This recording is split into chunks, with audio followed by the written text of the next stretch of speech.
அஸ்ஸலாமு அலைக்கும், welcome to my channel. இன்றைக்கி நம்ம சேனலில் இந்த மொச்சப்பயிரை வச்சு ஒரு சூப்பரான சைடிஷ் ரெசிபி தான் பார்க்க போகிறோம்.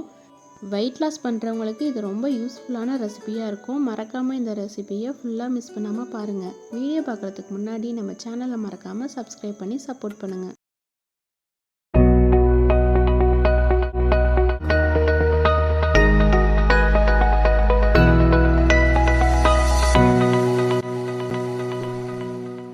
இந்த ரெசிபிக்கு இந்த மாதிரி பச்சை மொச்சை தான் எடுத்துருக்கேன். நீங்கள் காஞ்ச மொச்சையாக இருந்தாலும் எடுத்துக்கலாம். இந்த மொச்சையில் அதிகமான ப்ரோட்டீன்ஸ் இருக்குது, விட்டமின்ஸ் இருக்குது, ஃபோலிக் ஆசிட்ஸ் அதிகமாக இருக்குது. கர்ப்பிணிகள் கண்டிப்பாக இந்த மொச்சையை வாரத்துக்கு ஒரு முறையாவது எடுத்துக்கிறது நல்லது.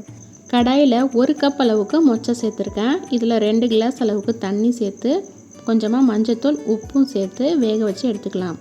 மொச்சை 80% வெந்தாலே போதும். இப்போ ஓரளவு வெந்த பிறகு கடாயில் 2 டீஸ்பூன் அளவுக்கு எண்ணெய் சேர்த்துக்கிறேன். எண்ணெய் சூடான பிறகு இதில் கொஞ்சமாக கடுகு பொரிஞ்ச பிறகு 3 பெரிய வெங்காயத்தை கட் பண்ணி சேர்த்துக்கிறேன்.